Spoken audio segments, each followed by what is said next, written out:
That Anantashesha is the devotee incarnation of Godhead. He knows nothing but service to Lord Krishna. Purport. Srila Jiva Goswami in his Krishna Sandarbha has described Shesha Naga as follows. Sri Anantadeva has thousands of faces and is fully independent, always ready to serve the Supreme Personality of Godhead. He waits upon him constantly. Sankarshan is the first expansion of Vasudeva, and because he appears by his own will, he is called Swarat, fully independent. He is therefore infinite and transcendental to all limits of time and space. He himself appears as the thousand-headed Shesha. In the Skanda Purana, in the Ayodhya Mahatmya chapter, the demigod Indra requested Lord Shesha, who was standing before him, as Lakshmana, please go to your eternal abode, Vishnu Loka, where your expansion, Shesha, with his serpentine hoods, is also present. After thus dispatching Lakshmana to the regions of Patala, Lord Indra returned to his abode. This quotation indicates that the Sankarshan of the quadruple form descends with Lord Rama as Lakshmana. When Lord Rama disappears, Shesha again separates himself from the personality of Lakshmana. Shesha then returns to his own abode in the Patala regions, and Lakshmana returns to his abode in Vaikuntha. The Laghu Bhagavatamrita gives the following description. The Sankarshan of the second group of quadruple forms appears as Rama, taking with him Shesha, who bears the global spheres. There are two features of Shesha. One is the bearer of the globes, and the other is the bedstead servitor. The Shesha who bears the globes is a potent incarnation of Sankarshan, and therefore he is sometimes called Sankarshan. The bedstead feature of Shesha always presents himself as an eternal servant of the Lord. Translation again. That Ananta Shesha is the devotee incarnation of Godhead. He knows nothing but service to Lord Krishna. Om Jnanatirmilandasya Jnananjana Shalakaya Chakshurvalitanyena Tasmai Shri Gurave Namaha. Jai Shri Krishna Caitanya Prabhu Nityananda Shri Advaita Gadadhara Shri Vasadi Gaura Bhaktivinoda Hare Krishna, Krishna Krishna, Hare Hare, Hare Rama, Rama Rama, Hare Hare.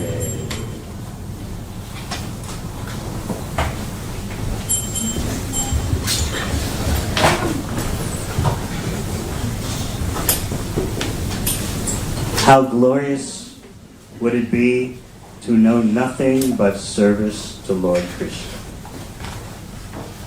When you read Sri Caitanya CAritamrita, you find out that Lord Balaram is the source of all servitude emotions. And of course, as you know, Balaram Hoilo Nitai. Lord Balaram appears as Lord Nityananda. So therefore, in this chapter, the glories of Lord Nityananda Balaram, you're hearing about the various expansions that come from Balaram. And in particular, we're focusing on Anantashesha, Anantanag, Anantadeva. You can get a bit technical about this because Rupa Goswami explains in Laghu Bhagavatamrita that there are two manifestations of Anantashesha. First of all, there is the expansion of Godhead, Vishnu Tattva, Anantashesha, who, as service, becomes Lord Krishna's bedstead, Lord Krishna's slippers, Lord Krishna's furniture. All the paraphernalia of Lord Krishna is supplied by his plenary expansion, Anantashesha, who, if you want to get into the fine print, as Laghu Bhagavatamrita does, by Rupa Goswami, because it's like the handbook of avatars and expansions and incarnations. It explains to you all the details. There it's explained that the Anantashesha, who holds the planets on his thousands of hoods, is surprisingly a Shaktivesh avatar, a jiva empowered to such an extent that he can carry on his hoods all the planets of the universe. This shows you the extraordinary extent of empowerment that can come from the Supreme Personality of Godhead. Here we are, trying to become empowered to do a little service for Krishna. Manage a temple, manage a center, manage a zone, care for devotees. And then we hear about Anantashesha, the jiva who becomes the part and parcel of the Lord, who becomes so empowered that he can carry the planets on his hoods as the thousand-hooded serpent, Anantashesha. And what's more, he doesn't feel the planets on his hoods. Just like you would not feel if on top of your head were a mustard seed. All the cooks know about mustard seeds. Or if you're not a cook, you know the taste, but you don't venture into the kitchen to see the size of a mustard seed. If there were a mustard seed on your head, it would be like a hair on your head. It would be so insignificant. That is how the Shastra says Anantashesha feels the universe to be on his head. He actually doesn't feel it. It's so insignificant. So just think of the power coming from the Supreme Personality of Godhead upon his devotee servitors. Another aspect of Anantashesha is that the Rudras who destroy the universe emanate from his forehead. Those Rudras, and here we are talking about Anantashesha, but Shiva Tattva is even more complicated. So those Rudras, in case you want to know, those Rudras who destroy the universe at the end of the cosmic manifestation, they're jivas. They shoot out from the forehead of Anantashesha. Ultimately, they become 11, and they finish off the universe. Now, why would that happen? You see, the whole purpose of the cosmic manifestation is to give the conditioned souls a chance to come to their senses, to reform, to revive their connection with Krishna. But they don't do that most of the time, as Srila Prabhupada explains in one of his purports. Most of the time, the conditioned souls are not in sync with the purpose of the cosmic manifestation. And we'll explain more about that later. So actually,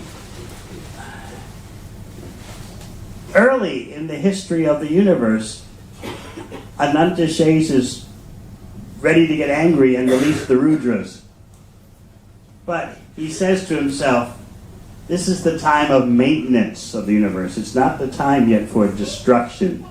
So he demonstrates tolerance and patience and bides the time until the universe is scheduled to be destroyed.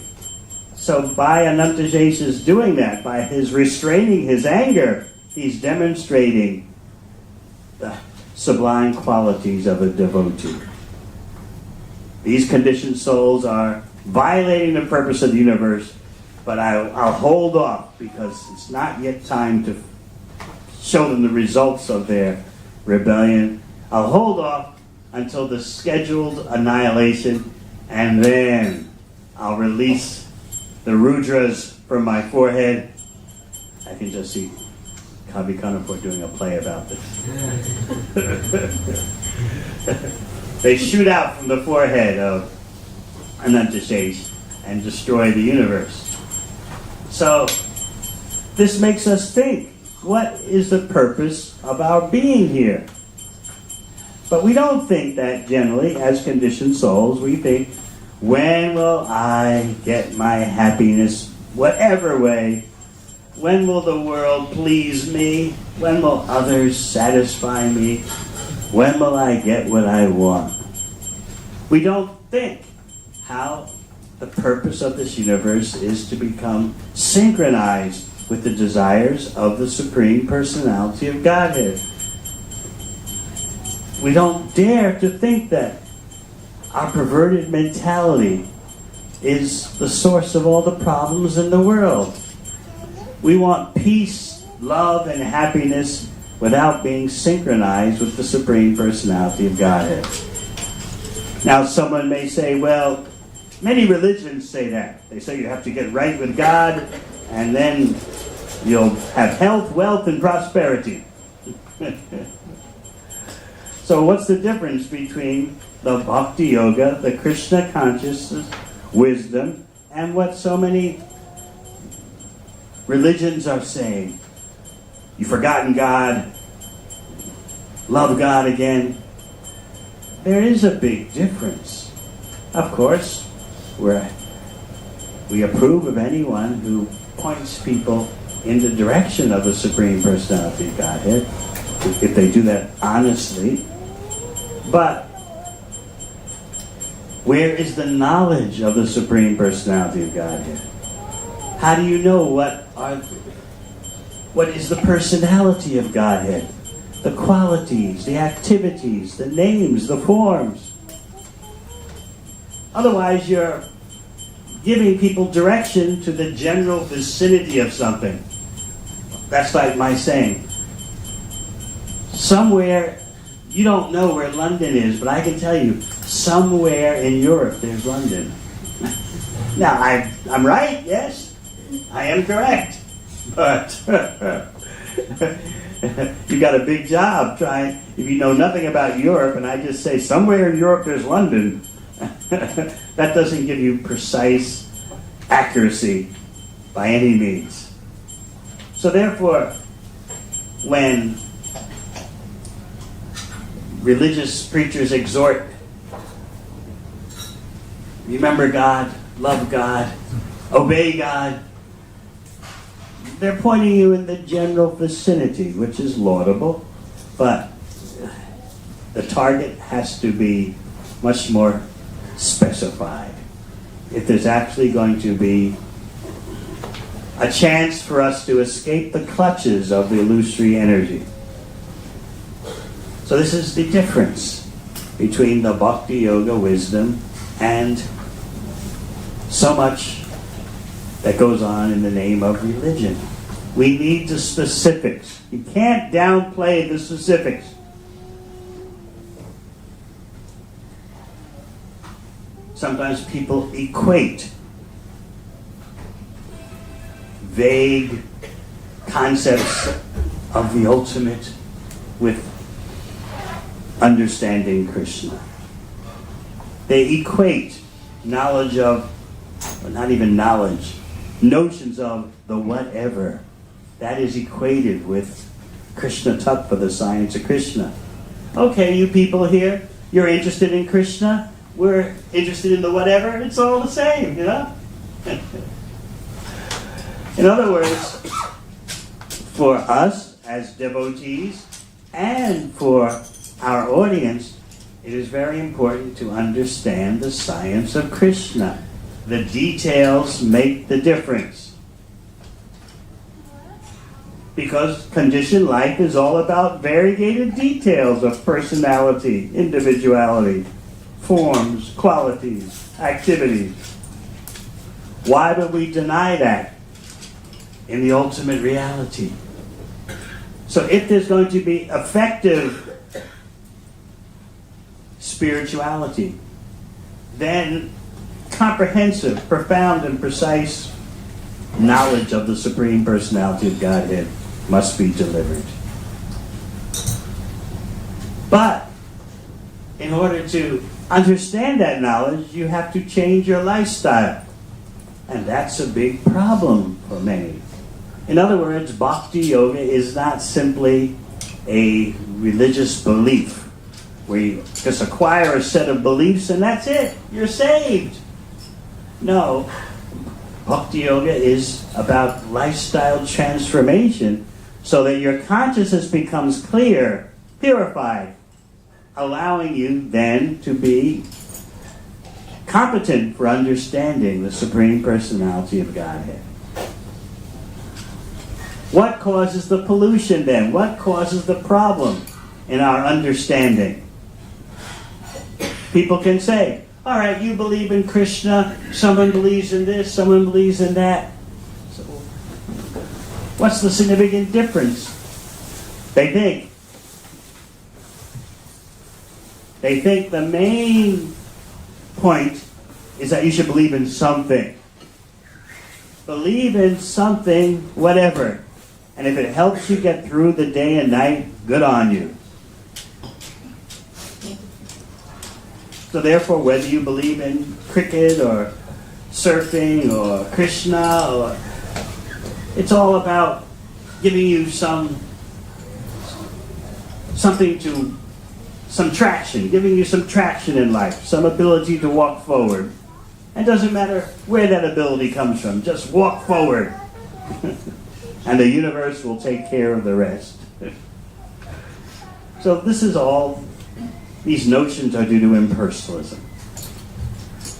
And impersonalism means you're not in sync with the personal purpose of the cosmic manifestation. And therefore, Ananta Shesha gets angry. And as we said, Ananta Shesha tolerates for a while, because there are three phases in the universe: creation, maintenance, and annihilation. So during the time of maintenance, utter annihilation shouldn't go on. So, as we said, Ananta Shesha practices tolerance and patience until the time scheduled for cosmic annihilation. There is a particular consciousness. This is described in Srimad Bhagavatam. There's a particular consciousness that Ananta Shesha is in charge of. He's in charge of the false ego. That when you think, I am the enjoyer and the universe is meant to be enjoyed by me, Ananta Shesha is in charge of that false consciousness. And that kind of false consciousness is all pervasive in terms of everyone. Practically everyone in material life is affected by that. I am the enjoyer, and the world is meant to provide me with objects for my pleasure. You can just catch yourself during the day in that mode. What will bring me pleasure? What will gratify me? How am I feeling right now? This is contaminated consciousness. But we can pray to Ananta Shesha to rectify that consciousness, because he's in charge of it. He's in charge of the ahankara, the false ego. He's in charge of the propensity for lording it over. So we can appeal to Ananta Shesha, please cleanse me of such craziness. Because as long as there's such craziness, there'll never be any peace, individually and collectively. This verse from Sri Caitanya CAritamrita is telling us that Anantashesha knows nothing but service to Lord Krishna. Whether it's the Anantashesha who takes the form of Krishna's paraphernalia, Krishna's bedstead, his slippers, so on, his chairs, so on and so forth, or the Anantashesha that bears the universe on his head. He knows nothing but service to Lord Krishna. And this is our deep aspiration. This is the perfection of yoga, to know nothing but service to Lord Krishna. When we're in illusion, when we're in Maya, we find so many activities and pursuits to do except service to Krishna. Or we tell ourselves, yes, let there be service to Krishna after I do all these things, this, that.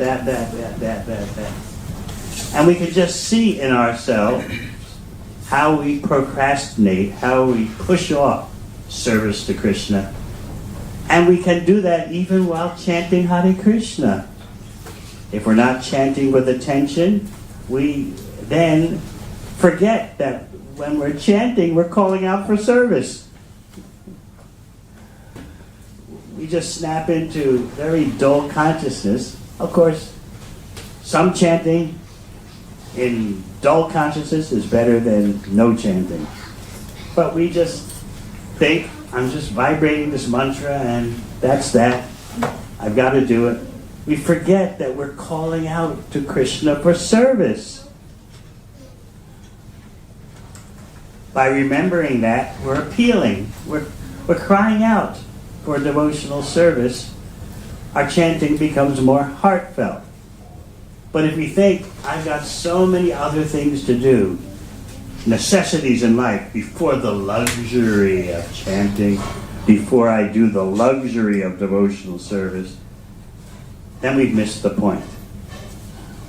Therefore, we can appeal to Anantashesha, who knows nothing but service to Lord Krishna. You can trace that Bhakti Bhava, Dasya Bhava, the emotion of servitude. You can trace that back to Lord Balaram. He's the origin of it all. Sometimes Lord Balaram, as Caitanya CAritamrita will tell you, acts like Krishna's guru, sometimes like his friend, and sometimes like his servitor. And Balaram as Lord Nityananda is the same. Sometimes acting as guru, sometimes acting as servitor, sometimes acting as friend. But in all cases, the ultimate source of the servitude emotion is Lord Balaram. And so Anantashesha is related to Lord Balaram as various types of expansions. The part and parcel Jiva expansion, who's Shaktivesh, empowered living entity who holds up the universe, and the Anantashesha Vishnu Tattva expansion, planar expansion of the Supreme Personality of Godhead, who takes the form of Krishna's paraphernalia. So this emotion of servitude pervades the whole spiritual material world. So therefore, in Caitanya CAritamrita, Krishnadas Kaviraj Goswami exclaims, who do you know who doesn't have this emotion of servitude? You can't find anyone. Well, you say, look in the material world. What do you see? You don't see billions of persons engaged in devotional service. But they are engaged in service. And I found, we can never hear this enough, that no matter what we do, we're engaged in service. It sounds like something you learn in Bhakti 101, right? Everyone's a servant. Everyone's always serving. But it's amazing how wooden-headed we are, how dull-brained we are. We think, while saying everyone's a servant, we're always looking for opportunities to be the enjoyer, to be the master. And we're hoping that Krishna will be our order supplier. He'll give us what we want for our gratification. So that means we want to turn Krishna into our servant. And we overlook that any time you make an endeavor in this world, you are rendering service. I often wonder how newcomers to Bhakti think about this. I ask them sometimes, can you see that throughout your day and night you're serving something or someone? Because I just don't want to repeat these things without thinking about them and asking others, well, how does that suit you? How does that fit with you? Can you see the reality? I'd like to hear from others to make sure that they're not just taking it in a mechanical way. Yeah, we're all servants. What to speak of devotees who should know better, taking it all in a routine way. Yes, everyone's serving Krishna. But meanwhile, so when we think about the reality that is being presented in this chapter and the next chapter of Caitanya CAritamrita, it's quite dramatic. It's quite transformative. I can't do anything without being engaged in service. Why should I not engage in devotional service instead of all the other types of service? What happens during our day, what happens during our night is what? Just thoughts of being the served. I want to be served. I want my senses, I want my mind to be served. I want my emotions to be served. I want something out of this world. I want the world to deliver something to me. And when it doesn't happen, I get angry. So I often explain the reality that, and we can't hear it enough, as soon as you want to enjoy, you have to control. To some degree, you'll be controlling the situation to make it suitable for your gratification. So being the enjoyer and being the controller go hand in hand. We tend to think that I'm just wanting to be happy, I'm just wanting a little bit of this, a little bit of that, and I'll be all right then. We don't see the connection between those so-called innocent desires and the necessity to control. And you magnify all that on the global scale, and you see why there is so much periodic commotion in the world. Because everyone's out to be the enjoyer and controller. And that false consciousness is presided over by Anantashesha.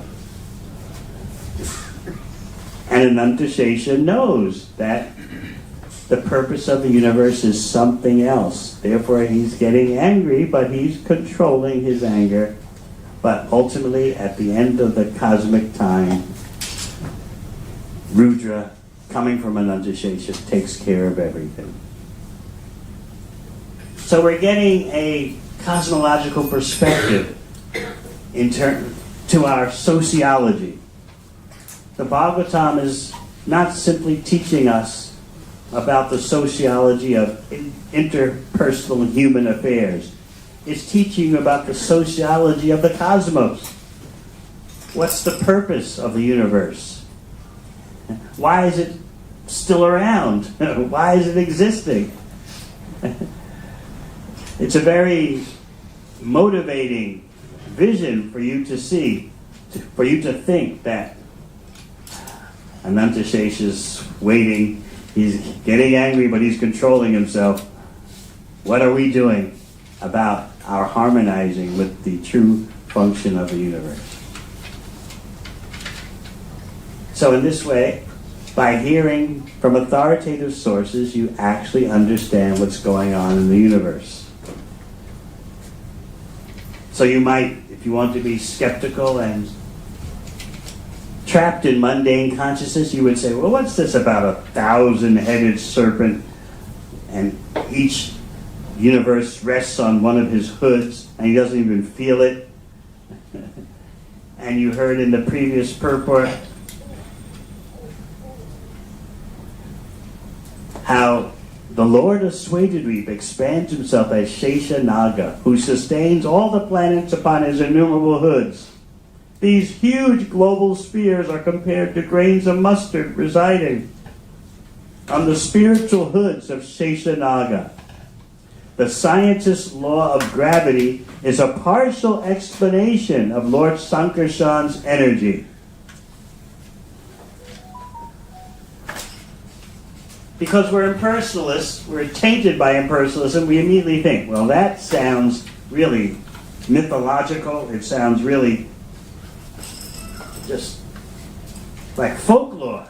How could there be a personality who has thousands of hoods, a celestial serpent, carrying on each one of his hoods a universe? I mean, really, in this day and age, are we supposed to believe this? But if I say to you, everything comes from matter, and the order of the cosmos, the function of the cosmos, all comes from matter, yeah, I mean, no one's ever proved that, but yeah, that sounds more logical, makes more sense. This shows you how crazy we are. We can't tolerate hearing about powerful persons. But if we had that power, oh, that would be a different story. You should believe in me. Persons who make some big achievement in the business world or the sports world or in entertainment, they often say, well, I believed in myself. Or they refer to their teammates, we believed in ourselves. So we want to be powerful. But when we hear about the Supreme Powerful, we have our doubts.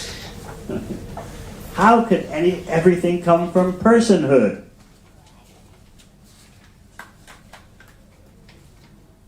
We'd rather lean towards everything coming from matter.